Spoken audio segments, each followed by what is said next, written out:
Welcome everyone. Here in the previous class we have seen this process of microsporogenesis, how microsporangium is, how microspores are formed. Formation of microspores, that is these sporogenous cells, they have out of many sporogenous cells, some has some are changing, some are producing microspore, some are changing into microspore mother cell. Okay, some are changing into microspore mother cells, rest will be degenerated. So now when we take this microspore mother cell, so this is one, like this many will be produced, in this also many microspore mother cell, in this also many microspore mother cell, in this also many microspore mother cells. So many microspore mother cells will be, that is producing microspores. So how they will produce microspores? These microspore mother cell, they will undergo meiotic division, when they undergo meiotic division, they will be forming a tetrad, because meiosis gives rise to 4 daughter cells. So these 4 daughter cells will be joined together forming a tetrad. So microspore tetrad will be formed after haploid division, and remember this microspore mother cell, it is diploid cell.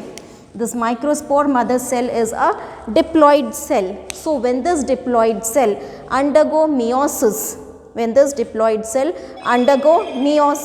it produces a tetrad. So this tetrad, so this is 1 cell, 2 cell, 3 cell, 4 cell. All of the 4 cells are haploid, because meiosis give rise to haploid cells.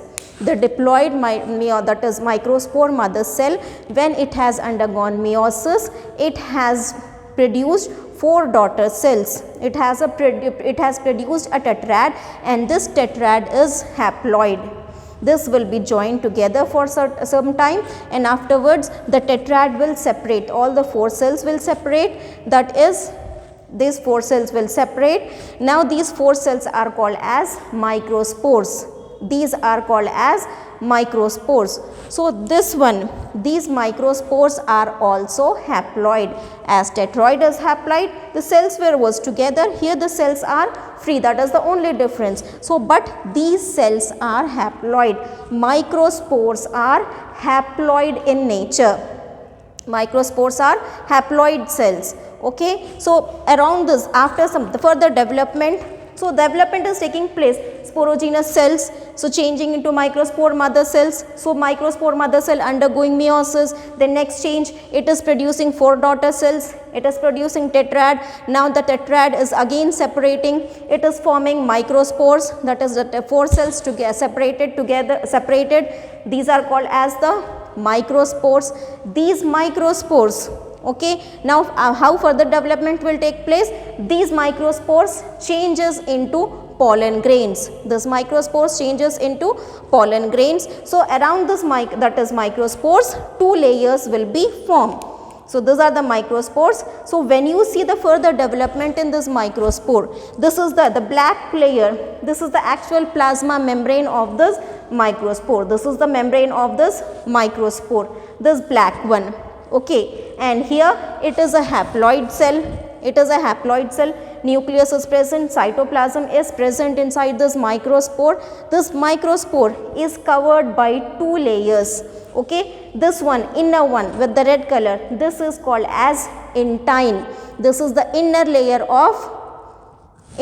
which is covering microspore, that is intine. Intine is made up of cellulose and pectin. Intine is made up of cellulose and pectin. This layer is made up of cellulose and pectin. Then around this intine layer we have one more layer, but intine is continuous without any break. Outside intine, one more layer is present, which is a little rough, and it is not regular, it is broken at regular places. So this is like this, rough layer is there and it is broken at regular places. It is broken at regular places. It is not totally surrounded. Some gaps, we find few gaps in this one. So it is not regular one. Irregular layer is there with the gaps. So this irregular layer is called as the exine, and this exine is made up of a substance called as sporopollenin. This exine is made up of a substance called as sporopollenin. This sporopollenin is the most resistant substance in the world. I have already said you at the time of this explanation of this tapetal cell. So this one, this sporopollenin is a very resistive substance. It is very resistant substance, very strong substance. It is not breakable. It is not easily breakable. So that substance, that is exine, is made up of this. So now here what happens? This exine, which is made up of sporopollenin, it is a very rough that is resistant substance. So this microspore with these two layers, microspore with these two layers is called as pollen grain. Now this structure is called as pollen grain. This structure is called as pollen grain. So inside this pollen grain we find this nucleus, that is nucleus is present. So now what happens? This pollen grain is also called as the male gametophyte. Male gametophyte. Gametophyte is the structure which produces male gametes. That means pollen grain is the structure which produces male gamete. Pollen grain is the structure which produces male gamete. How it produces male gamete? See, in this pollen grain, a nucleus is present. So what happens is the nucleus is divided. The nucleus divide. Karyokinesis takes place in this. So this is one nucleus now. It will divide and produce one more nucleus. It will divide and produce one more nucleus. So what happens in the pollen grains? So here this nucleus undergoes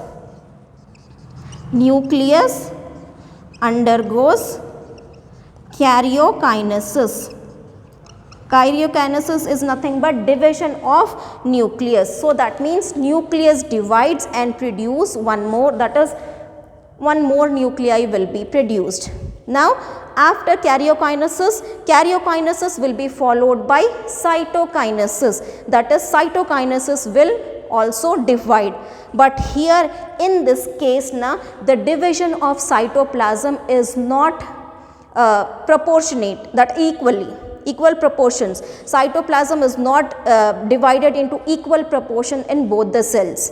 How the division takes place? So here one cell will be, when this nucleus divides, first is nucleus division. So two nucleus has been formed. Now the cell will divide. How cell will divide? Unequally. It will divide unequally. So one will be big. One will be big cell, another will be the small cell, like this. So one is the bigger cell, another is the smaller cell. So in this bigger cell more cytoplasm is there, and in this smaller cell very little, minimal amount of cytoplasm is present. Okay, so this one cell will be, when this after karyokinesis, it will be followed by cytokinesis. But in cytokinesis there is not equal division of cytoplasm. Here one big cell is formed and one very small cell is formed. Okay, so one nucleus goes into the small cell, one will be in the bigger cell. So this big cell will have thick cytoplasm, more cytoplasm, this will have very less cytoplasm. Now this nucleus which is present in the bigger cell, this nucleus is called as vegetative cell. Vegetative cell or tube cell. This nucleus which is present in the bigger cell. So this bigger cell with this nucleus, this cell is called as vegetative cell or the tube cell, and the smaller cell with this nucleus, this smaller cell is called as generative cell. Generative cell. The bigger one, vegetative cell or tube cell. Why is said to be vegetative cell? Because this cell or this nucleus will not help in the formation of male gamete. This cell will not help in the formation of male gamete. Okay, and why it is called as tube cell? Why it is called as tube cell? Because it produces, that is from here itself a tube like structure will be forming.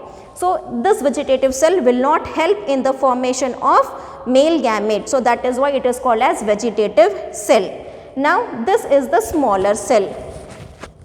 So this smaller cell is called as the generative cell. This cell actually helps in the production of male gametes. This cell actually helps in the formation of male gametes. Okay. Now here coming to this, I said you there are regular divisions, small pore like substance, small intervals are there. So why are these intervals?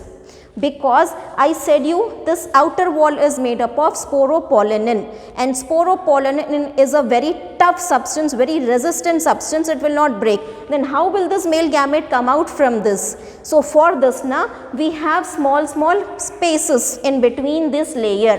Okay, so these spaces are called as germ pore. The spaces are called as germ pore. Okay, from this germ pore now a tube like structure will be arising. From this the male gamete will be coming out. Okay, but here the structure, this that is the space between this, the membrane, exine membrane, that is called as the germ pore. Okay, in 60%, more than 60% of the angiosperms, this pollen grain is released from pollen sacs at this 2-cell stage. This is the bigger one and this is the smaller one. After further development, it appears as this is not different. What happens is when the cell further divides, it appears as this. The cell changes into spindle like structure. This is the nucleus. It appears as this small cell is floating inside the big cell. The small cell is floating inside the big cell. First two unequal divisions. Now after this further development, this has moved and it appears like this small cell is floating in the bigger cell. Small cell is floating in the bigger cell. Now here this is the 2-cell stage. 1 cell and 2 cell. So pollen grains. Now pollen grains are ready to come out from this pollen sac. So now where are these pollen grains? They are inside this pollen sacs. Now after formation of pollen grains, this microsporangia is called as the pollen sac. So this is the pollen sac. This one, these are pollen sacs now. Inside this pollen sacs we have this pollen grains. Inside this pollen sacs we have pollen grains. Now pollen grains are fully formed.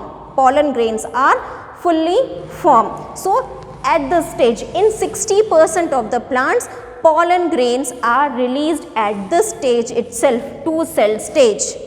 Okay, pollen grains are released at 2-cell stage. What happens? Now from where pollen grains will come out?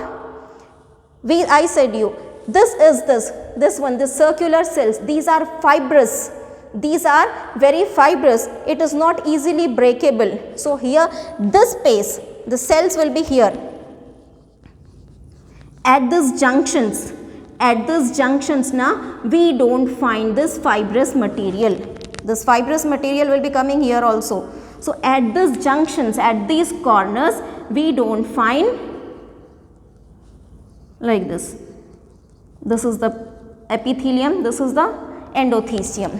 At these corners now we don't find this fibrous thickenings. So anthers dehisce from this place, break open from this, ruptures from this place, because from here anthers cannot rupture because of this callose thickenings. Because of the callose thickenings it has become fibrous and it cannot break from here.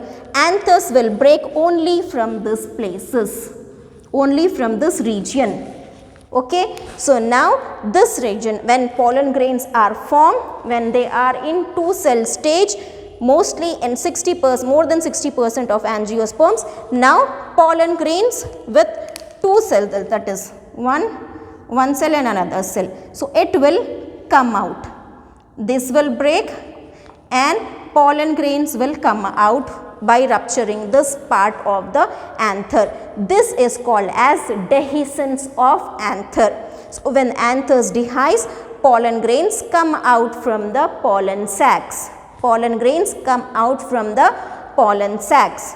Okay. So when they come out from the pollen sac, so where should they go? Now pollen grains are coming out from the pollen sacs, they are not in pollen sac. Now they are somewhere. So now what happens is, when there is stigma near it, this is the stigma, style and ovary. So this pollen grains by many means, it comes out from this pollen sacs, and it might, if it falls on this stigma, if it reaches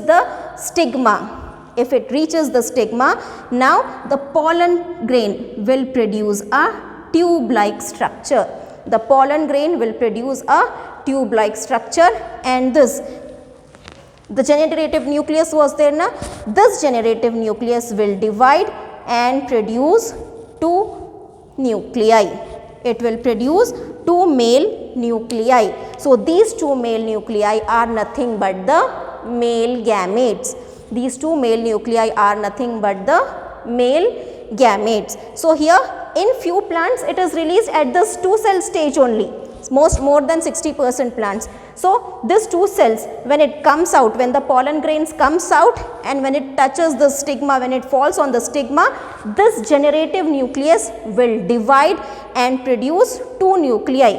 This one generative nuclei is there now. So this one generative nuclei will divide and produce two nuclei. Like this, when pollen grain fall, here this is the generative nuclei and this is the vegetative nucleus. This generative nucleus will divide and produces two male nuclei, and this produces a pollen tube. This tube cell will produce a pollen tube. So in this pollen tube we have two male nuclei. So these two are called as the male gamete. These two are called as the male gametes. So these male gametes will reach the ovary. Inside this ovary, ovule will be present, embryo sac will be present, they will reach this one. So this is how male gametes is formed. This is how male gamete is formed. So some will be, if they are released in two-stage cell, then this generative nucleus will divide when it reaches the stigma. It will divide when it reaches the stigma. And in few plants already the nucleus, vegetative nucleus will divide and produce two nuclei. Then the pollen grains will be coming out from the pollen sacs. So this is how male gamete is formed. This is how female, that is from the sporogenous cell, male gametophyte is produced. Male gametophyte is nothing but male, that is a plant, which produces male gametes. So from this pollen grain, because of this division of this generative nuclei, male gametes is formed. So this male gametophyte has produced the male gametes. So this whole process is microsporogenesis, where male gametes are formed. Okay. Now further, how the development will be seen. First we will move on to how we have seen the formation of male gametes. Now in the next class we will see how female gametes are formed. But this is how the male gametes are formed. Hope you all will remember this one.